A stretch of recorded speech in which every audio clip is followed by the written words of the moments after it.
Você já tentou fazer vários tipos de dieta e não conseguiu perder peso? Está com dificuldades em mudar a sua alimentação? E sem culpa depois que você comer? Eu fico com uma culpa. E você fica assim também?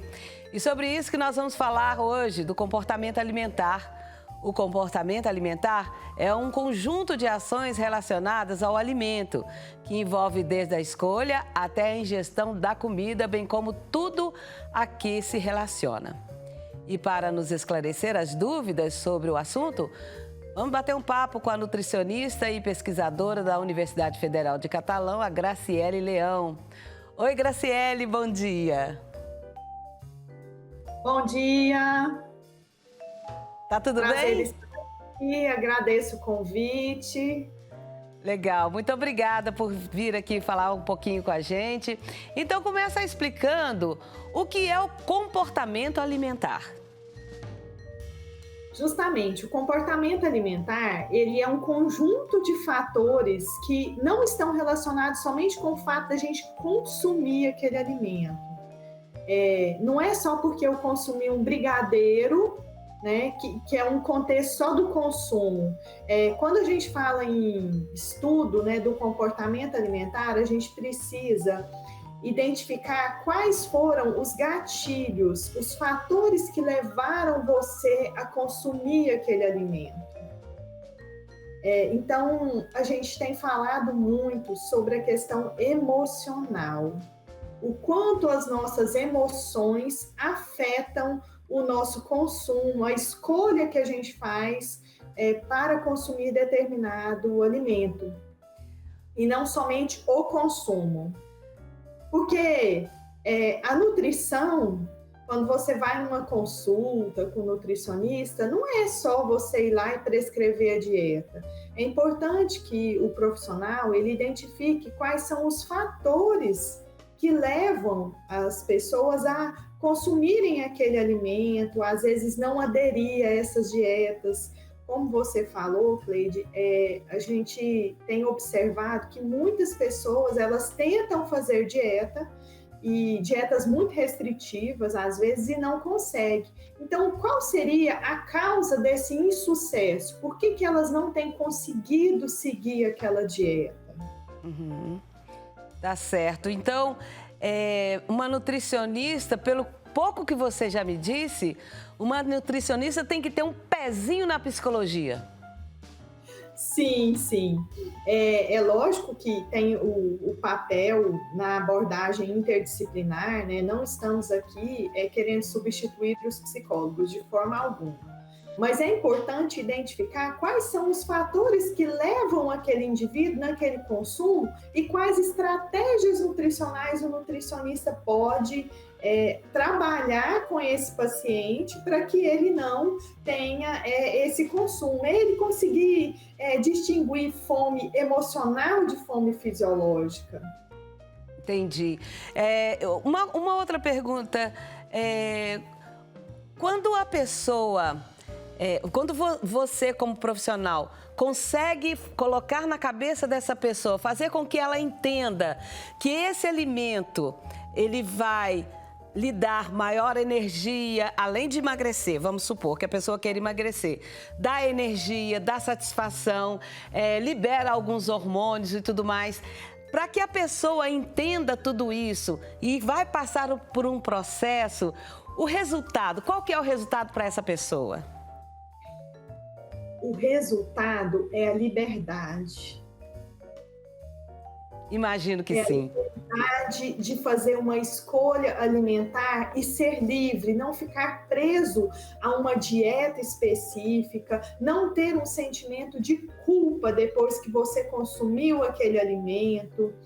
Então, eu costumo falar que o paciente, depois que ele tem essa sensação de liberdade, o sucesso seja do emagrecimento, ou seja, do ganho de peso, a gente não sabe, vai depender muito do objetivo do paciente, né? O sucesso é maior, porque viver com culpa é um sentimento muito desagradável, que pode, inclusive, gerar um transtorno alimentar associado. Não é saudável. E quais transtornos podem aparecer? A gente tem anorexia, bulimia, síndrome do comer noturno, tem sido muito, tem aparecido muito, né, na população, síndrome do comer noturno, principalmente depois da pandemia. Uhum. As pessoas ficam preocupadas no pico da pandemia, em especial. A gente teve muita síndrome do comer noturno. Então, as pessoas acordavam preocupadas e literalmente atacavam a geladeira.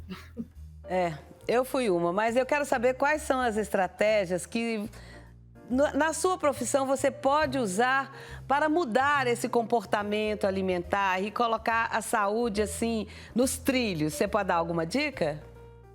Claro, estamos aqui para isso.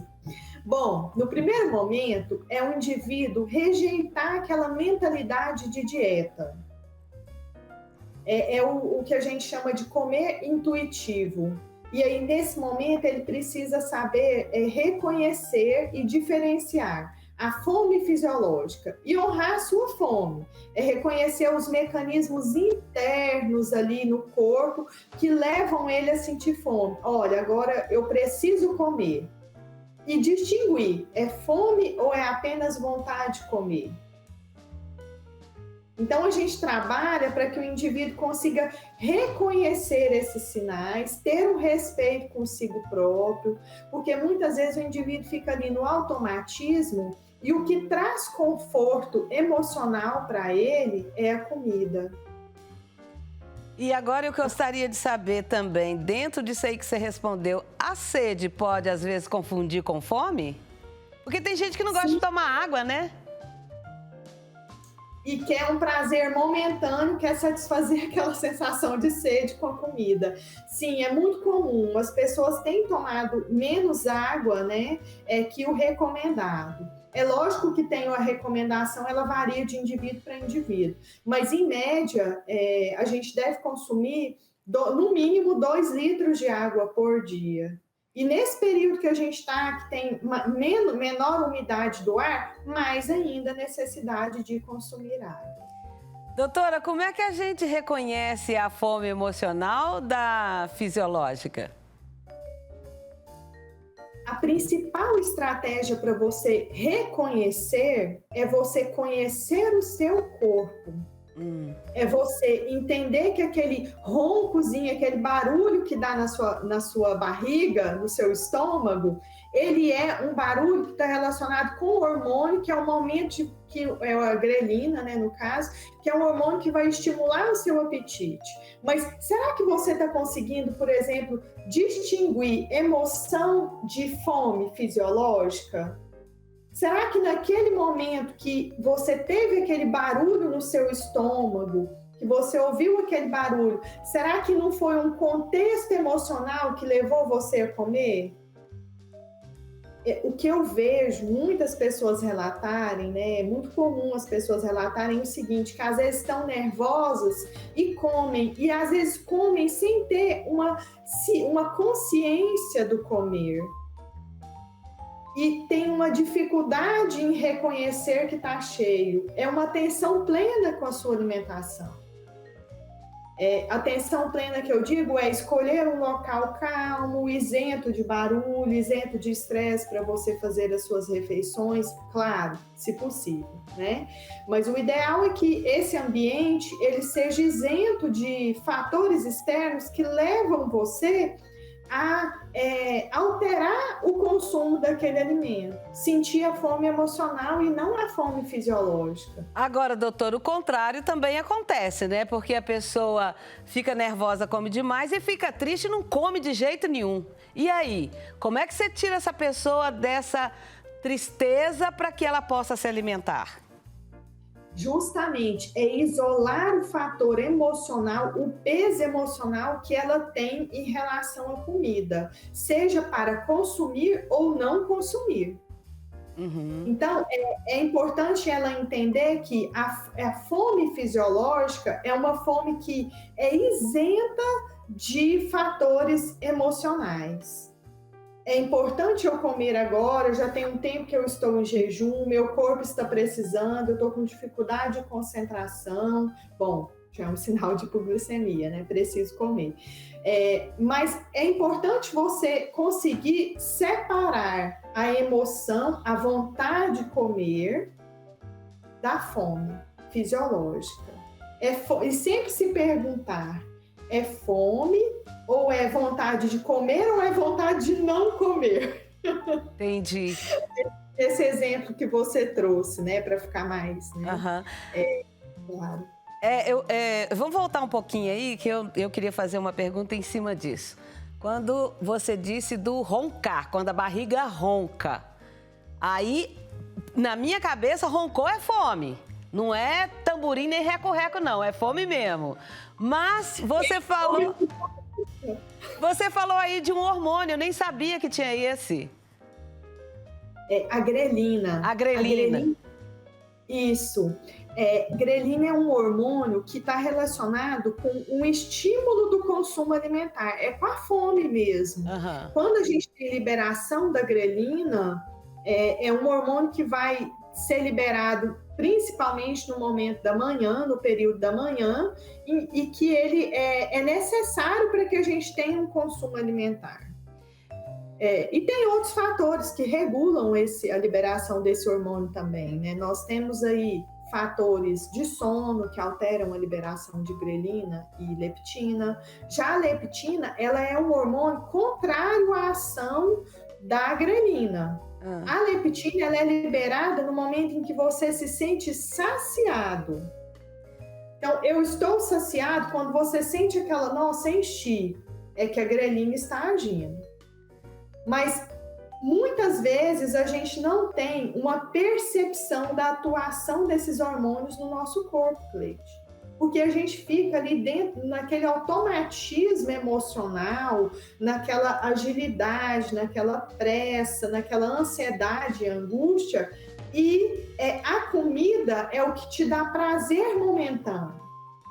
Então, quer dizer, o que a senhora está me dizendo é que a gente precisa de menos comida do que a gente pensa? É isso? Justamente. A gente precisa de separar a emoção da fome fisiológica. E aí comer apenas a quantidade que você precisa. E não é somente por meio de uma dieta restritiva que você vai conseguir isso. Você quer liberdade para comer o que você sente necessidade? Distingua a fome fisiológica da fome emocional. Então... com essas emoções, isentando o apetite. Então quer dizer que a gente tem que ser chique e polido. Eu tô comendo aqui um pedaço de pizza, um pedaço só. Tô achando ela maravilhosa, deliciosa. Aí alguém oferece, você quer mais um pedaço? Você diz, não, estou satisfeito. Seria assim? Chique? Mais ou menos isso, Cleide, mas é importante você identificar qual o contexto que levou você a comer essa pizza. Mas ela tá muito gostosa, eu quero comer mais um pedaço, mas a gente tem que ser polido. Esse ser chique é muito difícil, doutora. Qual o contexto que levou você a querer comer a pizza? Será que o contexto foi um contexto emocional ou foi um contexto de uma reunião, de estar com os amigos, de estar com a família, um contexto social? O contexto é o contexto de achar a pizza gostosa, só foi isso? Perfeito. Achou a pizza gostosa? Você deve comer. Você deve comer a quantidade que você se satisfaça, você sinta saciedade. E não somente pensar no consumo, na quantidade de fatias de pizza. Entendi. Entendeu? Comer devagar, sempre fazer a pergunta, depois que você terminou de comer uma fatia, faça essa pergunta para si mesmo. É fome? Eu preciso de mais um pedaço? Porque às vezes a gente realmente está com fome e precisa de 2, 3 pedaços, né? Mas será que é apenas um momento que eu estou ansiosa, estou querendo compensar isso com o alimento? E olha, muito as pessoas dormirem mal e quererem compensar a privação de sono com a comida. Pois é, doutora, mas a indústria também não ajuda em nada, muito menos o comércio, porque rodízio de pizza, quem comer mais não paga. Olha que absurdo isso. Não é? É um marketing voltado para o consumo, né? Tá, agora uma última pergunta, doutora. Tem gente que fala que virou moda, mas não é moda, não. Pessoas que têm intolerância à frutose. Não pode comer fruta nenhuma. Gente, eu acho que é uma praga que rogaram numa pessoa dessa. Aí vem junto a pessoa que não pode com lactose e nem com frutose. Depois vem o tal de... Como é que chama aquele do trigo? Glúten. Agora, não pode fruta, não pode lactose, ainda não pode glúten, vai viver do quê? De rúcula e gelo? Esses casos específicos de intolerância ao glúten, de intolerância à frutose e lactose, são casos raros. Tem pessoas que nascem com deficiência dessas enzimas que convertem, né, esses alimentos em nutrientes, né, em substâncias que vão nutrir o nosso corpo. Então, são casos raros, mas pode acontecer. Aí, nesse caso, ele precisa de uma abordagem individualizada, precisa de um plano alimentar e precisa de uma orientação nutricional em relação às escolhas, pensando já que nesse caso ele tem que ter uma restrição, porque isso compromete a saúde dele se ele não tiver essa restrição alimentar, né? Mas aí nesse caso precisa de uma abordagem mais individualizada para esse indivíduo. E aí trabalhar a orientação nutricional, a abordagem nutricional com esse indivíduo, de forma que ele seja livre para comer, mas dentro daquele contexto, daquilo que ele pode comer. Ou seja, pode comer rúcula, gelo e talvez alpiste. Tem outras estratégias, tem outras alternativas. Doutora, foi bom demais a sua participação hoje no nosso programa, viu? Eu agradeço muito. Eu que agradeço, Cleide. Um prazer muito grande estar aqui. Bênçãos do Pai Eterno para você. Beijo.